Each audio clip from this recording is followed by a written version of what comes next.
The biggest news of the last few days was that Missouri lawmakers headed for home after what some claimed was one of the most ineffective sessions in years, failing to deliver on some of its biggest agenda items, a jobs bill, comprehensive ethics reform, and balancing the budget. But the fact that they didn't raise taxes, like in Kansas, is considered by some to be a huge success.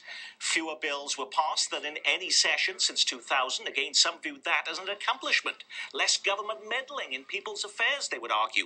Here to dissect some of the biggest issues that will impact your life are State Senator Matt Bartle, a Lee Summit Republican, Senator Yvonne Wilson, a Kansas City Democrat, Jason Grill, a Parkville Democrat whose Missouri House seat also includes parts of Kansas City and Riverside, and Gladstone Republican Jerry Nolte. He's the unhappy Missouri House member who wants the legislature to return to Jefferson City to approve a jobs bill that would include tax credits to help the Ford assembly plant that's in his district. Representative Nolte, let me start with that. You have been in Jefferson City along with your colleagues for the better part of 5 months. Why couldn't you have achieved that in that period of time? Why do you have to go back? Well, one thing I want to correct is that it doesn't have a tax credit in it. These are incentives where the companies are able to retain the money that they've earned and be able to put them back into use as far as creating jobs and creating wealth. I think one of the reasons why the bill was not able to get through was due to the fact that it got tangled up with other issues. And in fact, the tax credit issue is one of them. The pension issue is another. It's a separate issue, and it's something that we really have to go forward on. In fact, the governor's in town today, just down the street, talking about a 5-year plan. Missouri families can't wait 5 years for a jobs bill. We need to move on it now. Senator Bartle, I have a quote here from you about this story. It's called the state government stick-up, Bartle says. It's the same story year after year.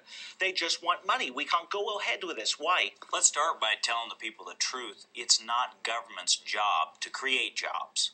We've been passing jobs bills for decades while unemployment went up.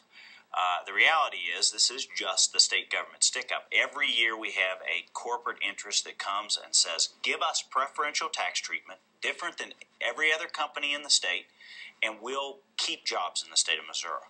And my feeling is the better thing to do is to give broad tax relief to all companies. Let's put this into perspective for a moment for our viewers, Senator Wilson. Let's take a closer look here at the Ford plant.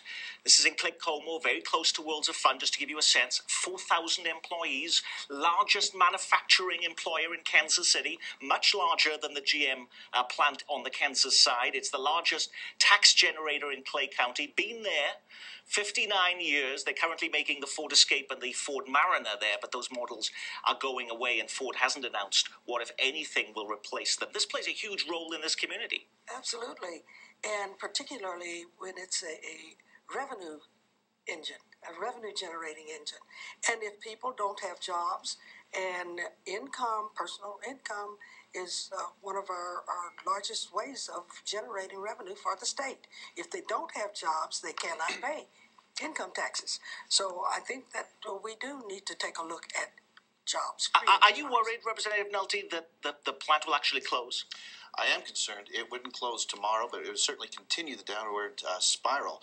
Something I want to correct is while Ford is the poster child, so to speak, this is a broad-based manufacturing bill, large companies and small companies.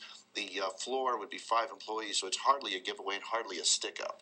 I think that kind of mischaracterization just clouds the issue, and I think interferes with our ability to create an atmosphere where people create jobs. Representative Grill, what's your take on this? I co-sponsored this bill.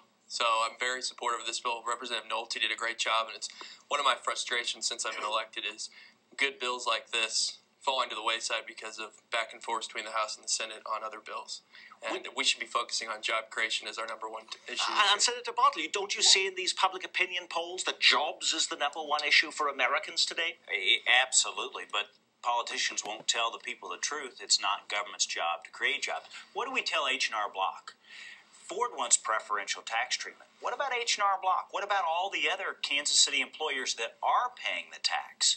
Why should we pick one form of capital investment and say we're going to give preferential treatment to this company over all others?